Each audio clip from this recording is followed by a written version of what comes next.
¿Cómo están? Tengan muy, pero muy buenos días. Soy Diego Pietrafesa y estamos adelantando las noticias en una fecha que el almanaque marca como el balance de lo que fue el primer año de la gestión de Javier Milei en la presidencia de la Argentina. Hay un montón de números, indicadores, estadísticas y hay algo que es, irrefutable, que es tu propia sensación, ¿no?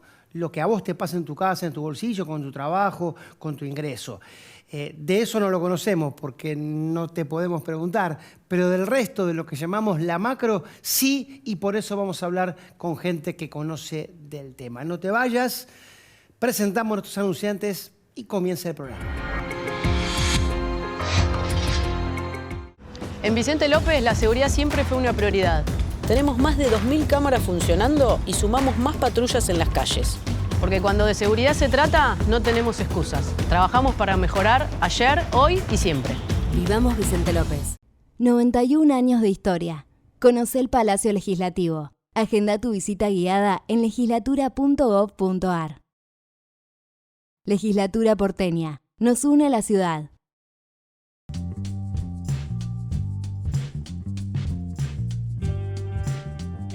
Nuevo plan de pagos. Hasta 30% de descuento y 3 cuotas. Tenés tiempo durante noviembre. Ponete al día ahora y accede a importantes bonificaciones en el 2025. ARBA, Agencia de Recaudación de la Provincia de Buenos Aires. Vuelve el calor, vuelve el mosquito. Para prevenir la propagación del dengue, hay que impedir que el insecto se reproduzca. Evita la acumulación de agua en todos los espacios de tu casa. Municipio de Morón. Corazón del Oeste.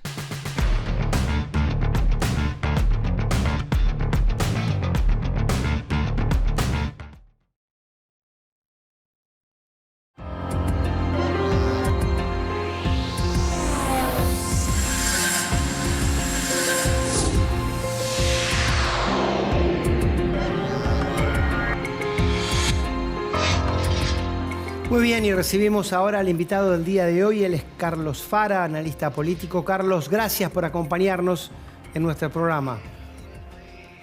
Un placer como siempre. El placer es mutuo y lo mismo verte, querido Walter, jefe de redacción del Cronista. Tenés un trabajo no menor allí. Y después estás acá para pasarla bien. Para escuchar a gente que sabe, como Carlos, como mi querido amigo Diego, después de un año de presidencia de Javier Milei, ¿no? Cuántas cosas para analizar con lo que ha pasado. Claro que sí, y lo hablábamos, Walter, fuera de cámara. Tuviéramos incluido seguramente, Carlos, definiciones sobre Javier Milei, todas opinables, por supuesto, pero sin lugar a dudas, lo disruptivo de su personaje, de su liderazgo y sobre todo de su forma de ser política, ¿no? Digamos, uno puede después ponerle a eso un precio o un juicio de valor o una nota como si fuera un examen, pero lo que no puedo hacer, y muchísimo menos como periodista, es decir, esto no es así. No, estamos frente a alguien que acaso, y también lo hablábamos con Walter más temprano, como Carlos Menem o como Néstor Kirchner, era gente que en su momento y para su época vino a patear el tablero. ¿Vos lo ves así, Carlos? Sí, totalmente así.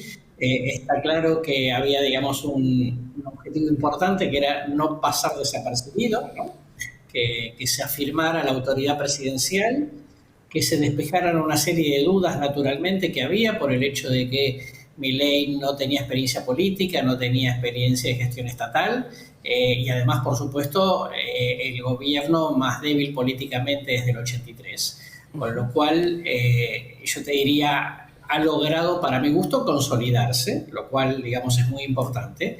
Más allá de los indicadores económicos, el tema político, que no era su expertise, creo que se lo puede dar por aprobado y creo que eso le permite, digamos, iniciar el 2025 más tranquilo, ¿no?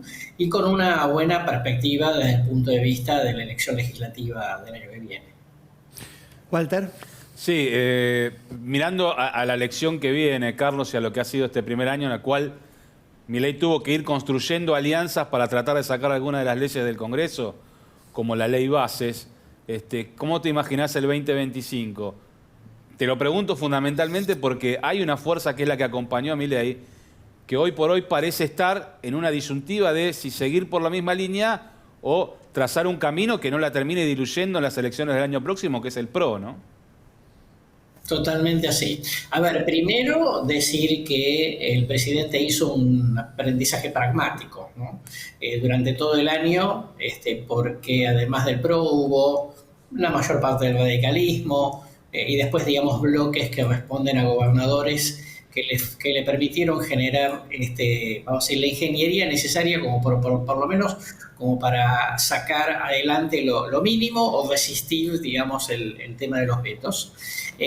Yo creo que el 25 vamos a ver un gobierno que, como se siente consolidado, en un punto, vamos a decir así, un poco agrandado, un poco soberbio en estos momentos, probablemente juegue de otra manera porque ya se siente consolidado y que en ese sentido creo que va a seguir teniendo una relación dura con el PRO hasta tanto esto se defina. Acá, digamos, hay un tema de tiempo fundamental que es si se mantienen las PASO, la discusión sí o sí tiene que estar en abril porque a principios de mayo hay que presentar alianzas.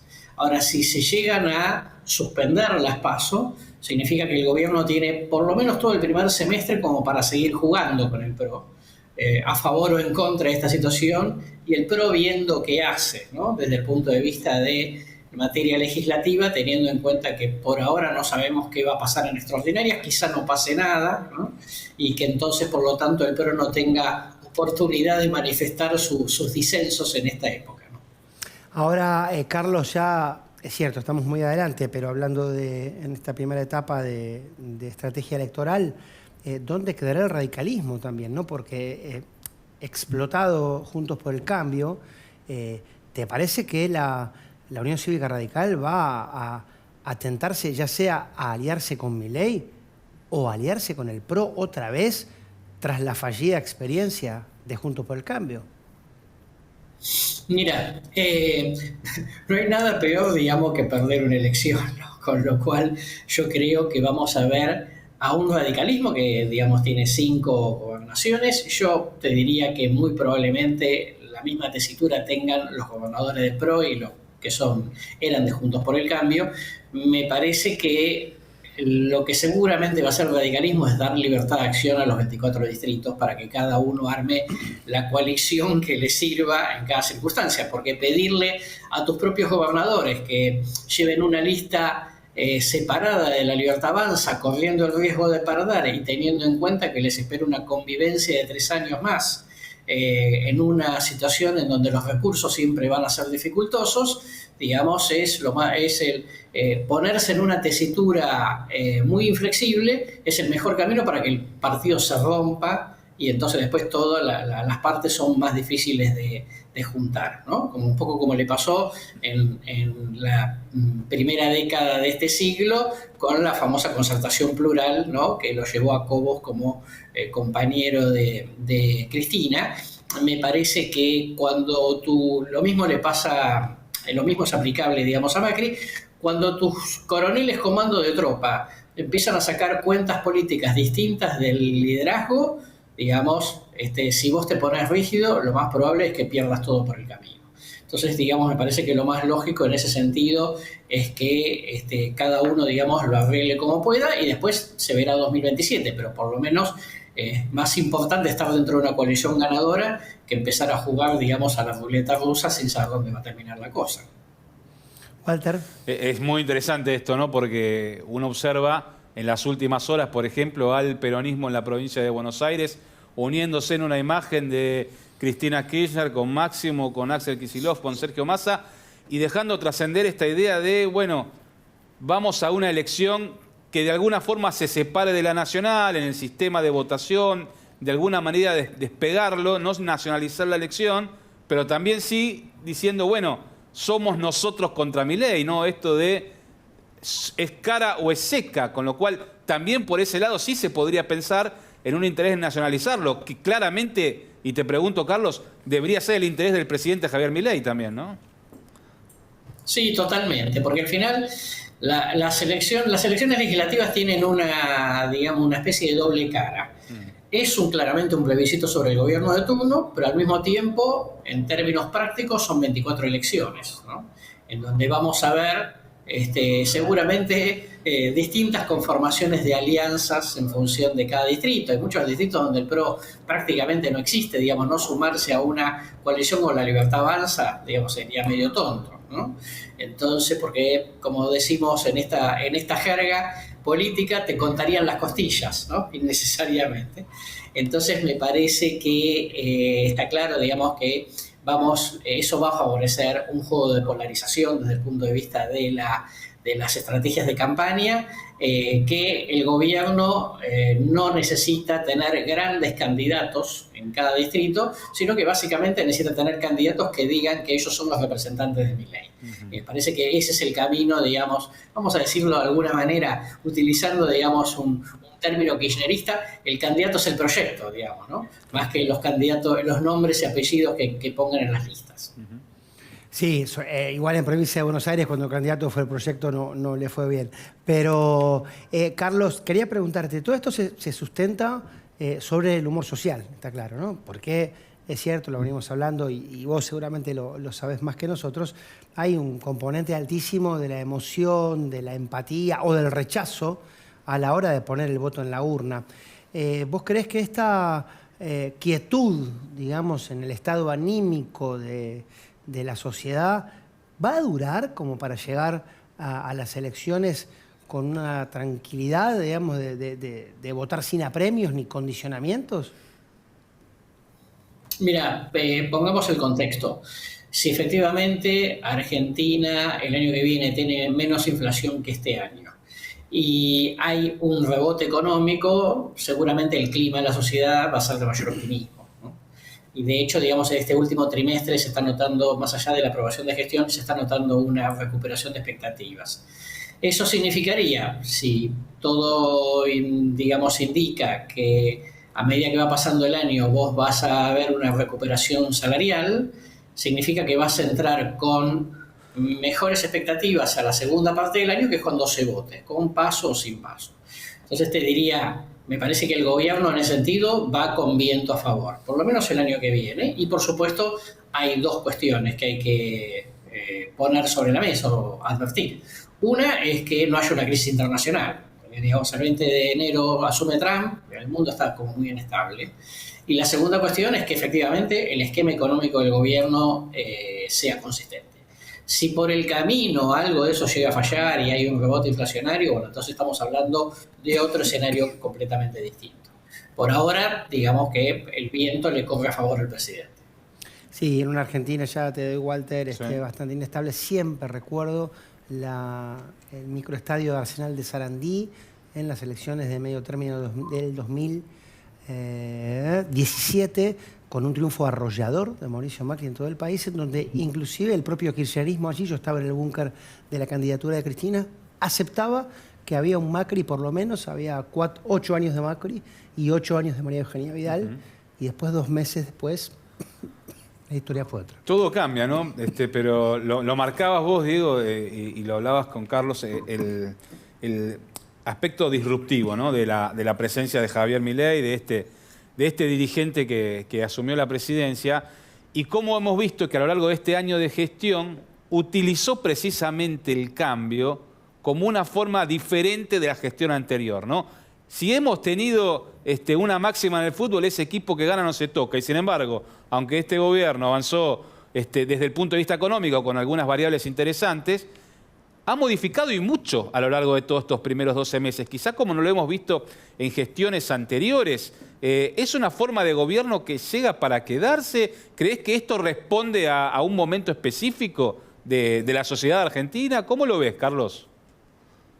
Mira, me parece que es una sociedad que muy sensibilizada por muchos años de crisis económica, ¿no? Y que por lo tanto, desde ese punto de vista, precisamente por eso aparece Milei, porque es un personaje absolutamente atípico. Ahora, yo no le aplicaría la tolerancia, digamos, a los modos o al mismo contenido de Milei, no se lo aplicaría al resto de la política argentina. Me parece que los parámetros, digamos, no necesariamente van a ser los mismos. Yo no creo que si viene otro gobierno y cambia un funcionario cada un funcionario cada menos de 4 días, ¿no? 3,6 o 3,7 días de cambios, sería exactamente lo mismo. Me parece que hay muchas cosas que son fruto de que Milei es un personaje de una madera distinta, ¿no?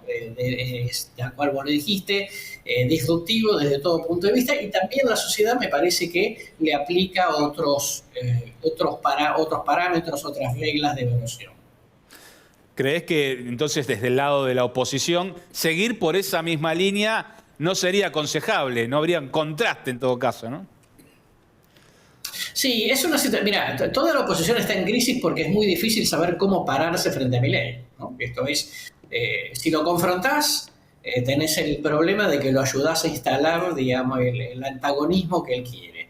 Si no lo confrontás, quedás como tibio, con lo cual medio que desapareces un poco de la escena. Es muy, muy complicado, y creo yo que el año que viene, por eso, digamos, también Milei lleva las de ganar en la elección legislativa, y recién me parece que vamos a empezar a ver como algunas estrategias más consistentes respecto de qué dio resultado y qué no dio resultado después de ver los resultados electorales de 2025. Estábamos hablando con Walter antes de cámara de un análisis político que yo leí el fin de semana, que hablaba, como te comentaba en la apertura Carlos, de esta disrupción del eje Menem, Néstor Kirchner, Milei, pero este autor daba en los dos primeros este peligro que tienen esas disrupciones, que es cuando vos te enamorás del hachazo, ¿no? Te enamorás del elefante en el bazar, ¿no? Sí, bueno, listo. La que va es romper todo. Porque me fue bien. ¿Vos creés que Milei puede tener ese escollo también? Digamos, a veces yo pienso si no puede ser Milei su propio enemigo, ¿no? Ante la falta de oposición. Sí, es un buen punto. A ver, me parece que, viste que en el caso de Milei, particularmente, se juntan una cierta épica refundacional de la Argentina y una cierta, digamos, tono místico, ¿no? Mesiánico que tiene el propio Milei sobre sí mismo. Me parece que viste que él en campaña siempre utilizó esa frase que decía que la diferencia entre la locura y la genialidad es el éxito, ¿no? Entonces, de manera que él dice, bueno, si tengo éxito, en realidad era loco, ahora soy genio. Y al genio, ¿qué le podés cambiar? ¿Qué le podés criticar? ¿Qué le podés decir? Si vio algo que el resto no vio. Entonces, en ese sentido, no lo veo a Milei cambiando. Me parece que lo veo a Milei en el futuro, si las cosas le salen bien, o por lo menos si tiene éxito electoral el año que viene, afirmándose, no moderando el estilo. Me parece que vamos a ver el Milei vehemente todo el tiempo que dure su mandato. Sí, está claro además también, Walter, sí. Carlos, que otra vez, al igual que reflexionaba Menem y Kirchner, mal no me va, yo sigo. No, y con una forma de comunicación absolutamente diferente a la que hemos visto en los últimos presidentes, ¿no? No solamente por la utilización de las redes sociales, sino por la forma de expresarse hacia la sociedad en las redes y fuera de ellas. ¿Te llamó la atención a vos como especialista en materia de comunicación política lo que ha sido y lo que es esta forma de comunicación que adoptó el gobierno? Mira, primero era vamos a decir, un Milei disruptivo ya en la campaña, ¿no? Sí. Digamos, el Milei de los términos soeces, agresivos, vehemente, creativo de ratos, etcétera, y no perdía votos por eso. Es cierto, digamos, que llegó al 30%, ¿no? Después llegó al 56%, pero como fruto del balotaje. Con lo cual, ya de por sí eso era una base de que había, digamos, como cierto público de base. Que no lo iba a abandonar pese a esos detalles. Y a esto se agrega ahora los resultados económicos, ¿no? Como decir, bueno, no sé si me gusta el estilo, pero bueno, si me gustan los objetivos o me gusta, digamos, la orientación general y está teniendo resultados, pues entonces me lo puedo llegar a bancar. Les digo, me parece que en ese sentido, obviamente que necesitan los resultados económicos para poder solidificar estas características, pero no lo veo, digamos, como un problema. Él todo el tiempo se presentó como un no político, directamente, más que un no político tradicional, y desde ese punto de vista creo que se cumple un poco una cosa que uno siempre le dice a los clientes, que es uno construye los propios parámetros con los cuales debe ser evaluado en la cabeza de los votantes, ¿no? Entonces me parece que él lo construyó hace mucho tiempo, por ese camino va y sabe, digamos, que obviamente ahora, más allá de los que lo siguen gustándole ese estilo o tolerando ese estilo, obviamente, digamos, son imprescindibles los resultados económicos de largo plazo. Es cierto que él se define como no político, pero lo tiene a Luis Caputo en economía y a Guillermo Francos en el armado político, que son lo que son, pero si hay algo que son es, digamos, parte de la tradición política argentina, ¿no? Pero esto tenía que ver con lo que decías vos, Carlos, y que decías vos, Walter, que es alguien que arranca por acá, corre por allá, no se le cae ningún anillo, y yo creo que, insisto, por fuera de la evaluación que cada uno tenga de los resultados del gobierno de Milei, es una característica que no se ha visto mucho en nuestros primeros mandatarios a lo largo de la historia. Pero vos hablabas, Carlos, y estamos sobrevolando el tema de las elecciones, aunque falta mucho y no falta tanto. ¿Vos creés que el escenario de 3 tercios puede repetirse? ¿Que esto dependerá de lo que haga el PRO y la Unión Cívica Radical? ¿O vamos camino a un bipartidismo o a una nueva mayoría política en la Argentina? Mira, yo creo que el escenario es más probable de polarización, por lo tanto es más probable que tengamos 2 grandes polos. Me parece que la tercera vía, me parece que hoy por hoy tiene poco espacio. Primero porque no es una fuerza nacional, sino que en realidad es una sumatoria eventual de dirigentes, ¿no? Schiaretti, Randazzo, Lustó, Manes, entre otros. Entonces, en ese punto, yo creo que no es una fuerza, no tiene un relato unificado, no tiene un liderazgo unificado. Me parece que en todo caso se votará por ellos o no en cada distrito en función de lo que cada uno pueda cosechar. Pero eso, digamos, desde el punto de vista de verlo como una alternativa de poder, creo que en la cabeza de la gente se va a desdibujar mucho. La última vuelta. Sí, hemos tenido un 2024 marcado por lo que fue el descenso de la inflación como el gran logro de esta gestión, más allá de, bueno, de mantener una paridad con el tipo de cambio que hoy casi no muestra brecha, ¿no? Pero es la inflación, y lo repite generalmente el presidente Milei, la razón por la cual lo eligieron. Con la inflación en los niveles tan bajos como se las tiene, ¿cuál te imaginás que puede ser el driver del año próximo? ¿Cuál puede ser el caballito de batalla al cual se aferre Milei y que la sociedad le marque en función de lo que vendrá después con un resultado electoral de por medio? Mira, a mí me parece que quizá no cambie tanto exclusivamente el gobierno. La verdad es que hasta acá ha sido como muy sistemático, de a ratos aburriendo, ¿no? Siendo redundante, ¿no? Lo hemos visto cuando fue la famosa cadena nacional de la presentación del presupuesto, que fue con el mismo discurso de siempre y no tuvo rating. Sí, obviamente todo toca un techo de atención. Me parece que el gobierno va a aprovechar el momento electoral para decir, ahora sí se vino como el cambio en serio, ¿no? Con el cambio con coraje, porque bueno, Juntos por el Cambio trató de ser un cambio, pero fue un cambio tibio, ¿no? Y le faltó coraje, le faltó liderazgo, le faltó profundidad, etcétera. Me parece que ese, al final, digo, como sustrato, ¿no? Digo, más allá de las palabras que utilice, creo que ese va a ser, digamos, como la gran marca, ¿no? Porque el cambio con coraje es algo que no tenía, digamos, el ámbito político. La que más se asimiló a eso fue Patricia Bullrich, que sí, le sirvió para ganar la primaria, pero obviamente, digamos, después quedó muy lejos de la competencia. Carlos, gracias por tu tiempo, lo valoramos mucho. No, por favor, que tengan lindo día. Igualmente. Walter, así están las cosas. Sí, señor. Atravesamos el primer año de la gestión de Javier Milei, arrancamos el segundo, con marcas algunas positivas en materia económica, con algunas cuentas pendientes, claro está, fundamentalmente seguir eliminando el problema de la pobreza que tiene nuestro país y generación de empleo, que es lo que creo el gran desafío que se viene por delante. Sí, y la gran pregunta, ¿no? Que es mucho más sencilla que cualquiera de nuestros análisis, es vos, usted, ¿estás mejor ¿Está mejor que hace un año? Bueno, para pensar. Nos vemos la semana que viene. En Vicente López la seguridad siempre fue una prioridad. Tenemos más de 2.000 cámaras funcionando y sumamos más patrullas en las calles. Porque cuando de seguridad se trata, no tenemos excusas. Trabajamos para mejorar ayer, hoy y siempre. Vivamos Vicente López. Dona sangre. Se necesitan entre 300 y 400 donantes por día. No esperes que te lo pidan. Siempre se necesita. Conocé cómo donar en buenosaires.gov.ar/donasangre. Buenos Aires Ciudad. Vamos por más.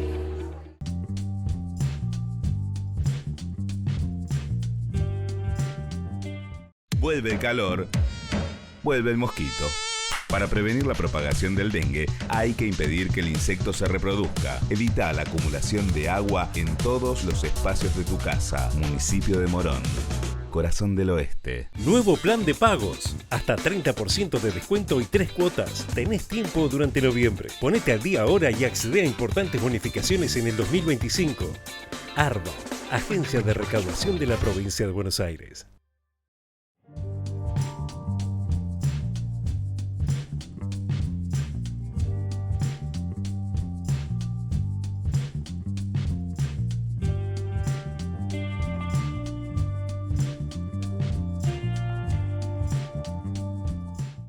...91 años de historia. Conoce el Palacio Legislativo. Agenda tu visita guiada en legislatura.gov.ar. Legislatura porteña. Nos une a la ciudad.